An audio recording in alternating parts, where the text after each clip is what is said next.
No futebol, um jogador pode ir de vilão a herói em poucos minutos, né? E isso aí com qualquer um, tá? Do craque ao bagre, todos estão sujeitos a viver uma montanha-russa dentro do mesmo jogo. E hoje a gente tá fazendo uma lista um pouquinho diferente aqui, porque a gente vai falar de caras que foram heróis no tempo normal, né? De repente fazendo um gol decisivo e tal, mas acabaram sendo vilões aí nas cobranças de pênaltis, beleza? O ano era 2008 e eu já vou dar um spoiler aqui do vídeo, que a gente vai tanto começar quanto fechar o vídeo com o Cristiano Ronaldo, beleza? Lá para 2008 ele já era ali um jogador muito bom, né? Uma estrela ascendente do futebol mundial, todo mundo conhecia o Ronaldo, mas o cara ainda buscava a sua primeira Champions League e teve a oportunidade de ganhar justamente na temporada 2007-2008 com aquele timaço do United comandado pelo Sir Alex Ferguson, que já tinha se consagrado campeão inglês e agora buscaria o título da orelhuda. E eles teriam pela frente o Chelsea do Avram Grant, que era ali um treinador interino, né? O Chelsea não tinha o tamanho que tem hoje, mas certamente também já estava numa ascendente gigantesca. E naquela final em Moscou as coisas começaram de forma perfeita pro Cristiano, porque com 25 minutos de jogo o Wes Brown manda um cruzamento perfeito, o Cristiano sobe no terceiro andar, manda de cabeça e abre o placar. E vou te falar, não foi um salto igual aquele contra a Sampdoria, mas o maluco pulou alto, tá? Aí o jogo continuou, né? E depois o Lampard acabou se aproveitando de um azar da defesa do United para pegar uma sobra e empatar em 1 a 1. E aí a decisão foi pra prorrogação e depois pros pênaltis, né? E geralmente assim, o craque do time ou ele é o primeiro a bater, que é uma teoria aí que eu gosto mais, né? Acho que é mais importante o cara já chegar e converter, ou ele geralmente fica por último lá, né? Tem craque da equipe que supostamente é especialista em pênaltis, mas na hora da decisão nem cobra o dele. E o Cristiano, que viraria aí um dos melhores jogadores da história, né? Um exímio cobrador de pênaltis. A gente esperava que ele fosse guardar esse penal aí, mas a verdade é que ele partiu pra redonda e perdeu. Com direito a uma paradona, ele bateu cruzado e viu o Peter Cech fazer uma baita de uma defesa. E aquilo que começou como um sonho estava rapidamente se tornando um pesadelo. O Cristiano Ronaldo viu as cobranças de pênaltis chegarem num ponto em que bastava o capitão do Chelsea, o zagueiro John Terry, meter o gol dele, e o Chelsea seria campeão. Mas para sorte do Ronaldo, Terry escorregou,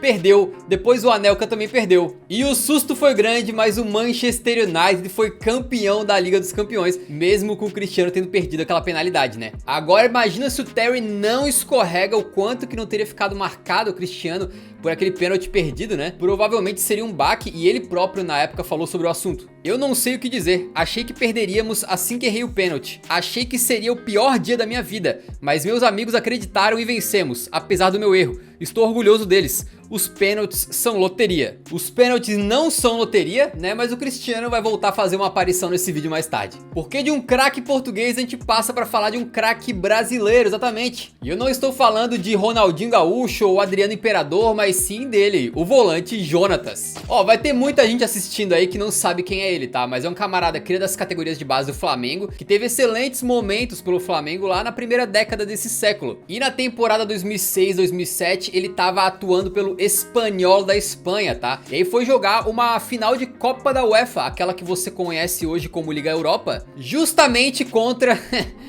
o Sevilla. O Espanhol era uma grata surpresa, o time comandado pelo Ernesto Valverde, enquanto o Sevilla tinha jogadores muito interessantes aí como o Renato, o Luiz Fabiano e o Jesus Navas, bem mais novinho do que hoje em dia, né? E já era o atual campeão naquela época. E a partida foi simplesmente espetacular, se liga. O Sevilla abriu o placar e depois viu o Espanhol buscar o empate, mas com a expulsão do Moisés Hurtado, o Espanhol ficou com 10 em campo e viu ali os palanganas passando na frente mais uma vez na prorrogação. Quando tudo parecia acabado, o volante Jonatas, que tinha saído do banco, simplesmente armou um chutaço e de fora da área, de muito longe, mandou um golaço no cantinho, já na reta final da prorrogação, pra levar o jogo pros pênaltis. Bicho, o cara tirou esse gol literalmente do nada, tá? Só que toda a narrativa do Jonatas virar uma espécie de herói depois do que ele fez acabou indo por água abaixo, e é só ver o título desse vídeo pra entender porquê, né? Ele tava com a confiança do gol, mas foi o terceiro a bater pelo Espanhol e perdeu. E ao contrário do que aconteceu com o Cristiano Ronaldo, o Jonatas não teve a sorte, porque não foi só ele que perdeu, né?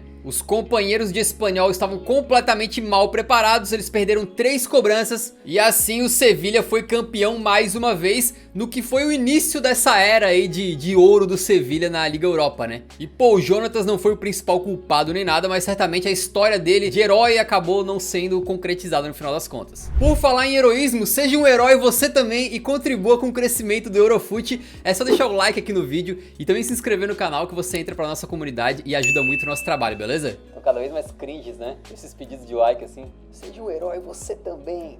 Por falar em Jonatas, Brasil e França se enfrentaram na Copa de 1986. Não tem nada a ver. O Jonatas não tem nada a ver com esse assunto. Era a Copa do Mundo do México e Brasil e França naquela época não tinha conotação tão negativa que tem hoje em dia. E o duelo pelas quartas de final foi considerado um dos melhores daquela edição, né? A gente tinha ali o Zico, o Júnior, o Careca e o Sócrates, né? Enquanto a França tinha alguns nomes interessantes como Batiston, o Giresse e, claro, o craque Platini. No tempo normal, o Brasil saiu na frente com um gol do Careca numa jogada coletiva. Porém, o Platini deixou tudo igual ainda no primeiro tempo, levando a decisão para as penalidades máximas. Nos pênaltis, muita emoção da primeira até a última cobrança, né? O Sócrates abriu perdendo a dele e deixou o Brasil numa situação preocupante, porque os franceses não perdiam e não perdiam.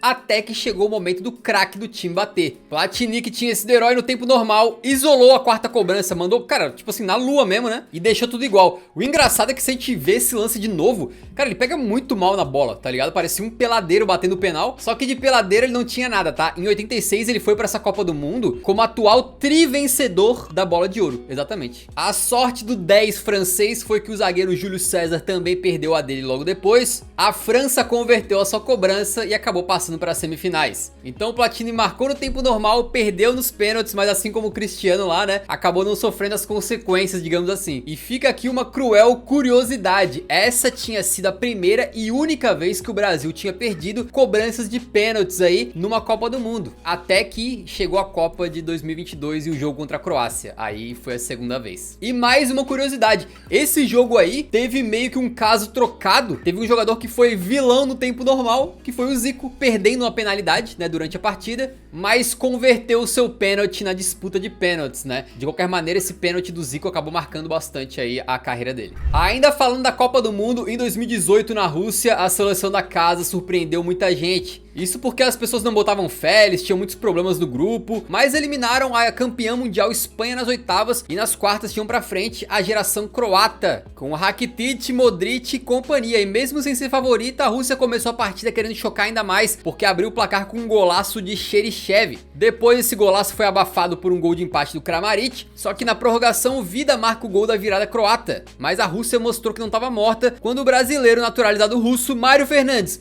deixou tudo igual de novo aos 10 do segundo tempo da prorrogação, virando xodó ali no seu país adotivo, digamos assim, levando o jogo pros penais. A decisão começou com um erro e um acerto pra cada lado, até que chegou o momento do Mário. Que Mário, o salvador da pátria que meteu o gol de cabeça na prorrogação, partiu pra bola com confiança, podendo colocar a Rússia numa semi de Copa do Mundo e mandou uma baita de uma bicuda pra fora. É preciso pedir perdão por falhar no pênalti. Foi um momento de alegria na hora do gol que levou aos pênaltis. Depois tinha que cobrar, não podia fugir dessa responsabilidade. Chutei, falhei e acabamos perdendo. A partir daí a Croácia marcou todos os seus pênaltis, classificou para as semifinais e depois fez aquela campanha histórica que culminou no vice-campeonato mundial. E pro azar do Mário Fernandes, com toda a questão da guerra Rússia-Ucrânia, né? Essa aí acabou sendo a última participação da Rússia em Copas do Mundo, então um gostinho amargo para ele talvez fique por mais um tempo. O Mário Fernandes era defensor e outro que se destacou aí metendo um gol importante lá na frente e depois falhando lá atrás foi o Roberto Ayala, o argentino, na Copa de 2006. Nas quartas, Alemanha e Argentina se encontraram em um jogo de alta expectativa pelos grandes nomes envolvidos, né? Hoje a gente considera como craques aí Ballack, Schweinsteiger e Klose, né? E eles enfrentavam simplesmente Riquelme, Tevez e Crespo. Era um embate de gente grande, e isso que o novinho Lionel Messi ainda era banco da seleção argentina. No tempo normal, os hermanos abriram o placar com o zagueiro Ayala de cabeça. Ele que tem 1,77 m, pra zagueiro é baixinho, mas guardou dele. E no final do segundo tempo, a estrela de Miroslav Klose brilhou para os anfitriões e a partida foi para prorrogação,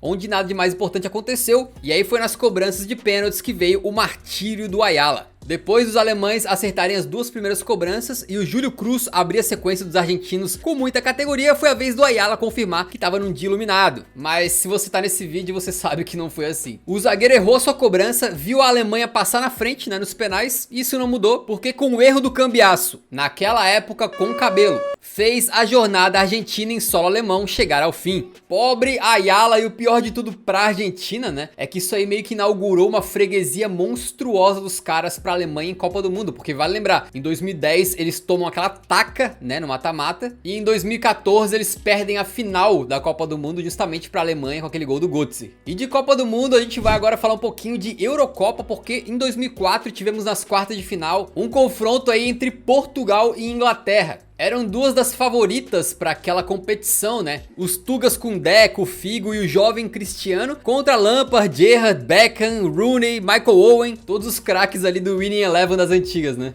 E o que não faltou nesse jogo foi emoção, né? Os ingleses abriram o placar com menos de 5 minutos com o Owen e depois Portugal empatou no finalzinho com o Helder Postiga. E é aqui que entra a história do Rui Costa, né? Ele era um meia excelente e veio do banco já no final do tempo regulamentar para mudar as coisas pro time comandado pelo Scolari. Marcou na prorrogação um senhor golaço que colocou Portugal na frente de virada. Tá aí, né, o herói da classificação portuguesa. Só que não, porque 5 minutos depois o Lampard mostrou que também estava iluminado e empatou para levar a partida para os pênaltis. Nas penalidades, Portugal começou com vantagem porque o Beckham, acredite se quiser, o cara que era conhecido pelo toque maravilhoso que tinha na bola, né, errou a primeira cobrança mandando a bola pro espaço. Ela deve estar junto com a do Platini orbitando próximo do cinturão de asteroides até hoje. Todo mundo foi acertando, aí veio o momento do craque Rui Costa guardar o dele e... errou! E no final das contas ele poderia ter sido o herói, mas perdeu o penal e saiu dando aquela olhada assim pra marca da cal, sacou? Como se o buraco ali tivesse impedido ele de fazer o gol e tal. E depois disso foi todo mundo acertando e acertando, mas pra sorte do Rui Costa no final deu tudo certo. O goleiro Ricardo pegou a última cobrança inglesa e depois ele mesmo foi lá bater, converter e garantir Portugal na próxima fase.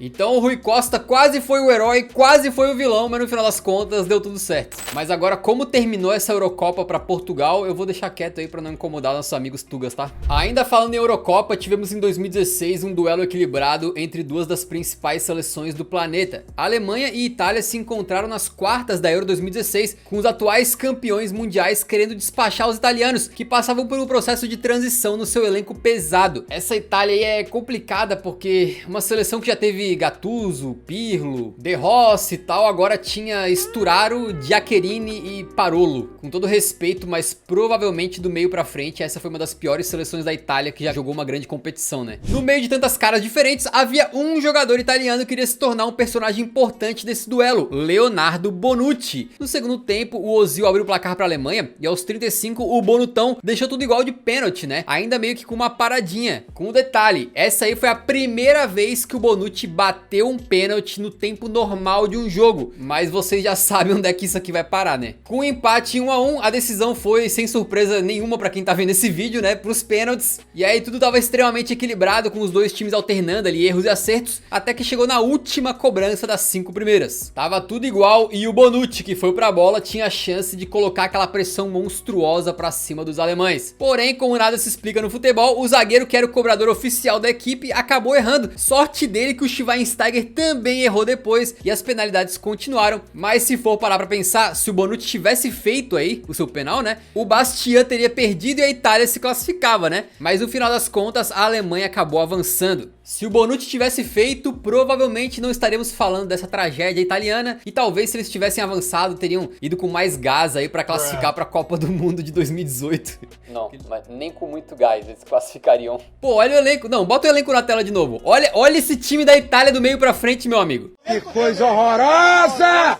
Mas mesmo sem jogar a Copa de 2018, a Itália teve como se redimir em mais uma Eurocopa, né? E essa situação aqui envolve não um italiano, mas um espanhol, que é criticado por muitos, quase todos, e adorado por alguns malucos, né? Ele mesmo, Moratinha, cara. A Espanha do Morata e a Itália se enfrentavam nas semifinais da Euro 2020, que foi jogada em 2021. E nesse confronto aí a gente tinha como favorita a seleção italiana, tá? Eles tinham conseguido melhorar aquele time horrível deles e estavam com uma meiuca de respeito agora com Jorginho, Verratti e Barella contra um time bem jovem e em transição aí de La Roja, né? Com destaque pro Pedri naquela campanha. A partida é considerada por muitos aí uma das melhores daquela Euro e a Itália acaba abrindo o placar com um golaço do Chiesa. É aí que no segundo tempo entra o grande nome do jogo e os espanhóis buscam o empate com o Moratinha. Um belíssimo gol, na minha opinião. O Moratinha queria calar os críticos ali, né? Só que essa desbagrização do Álvaro não durou muito tempo não. Na decisão por penalidades máximas, estava tudo empatado, até que chegou o momento dele. Álvaro Morata.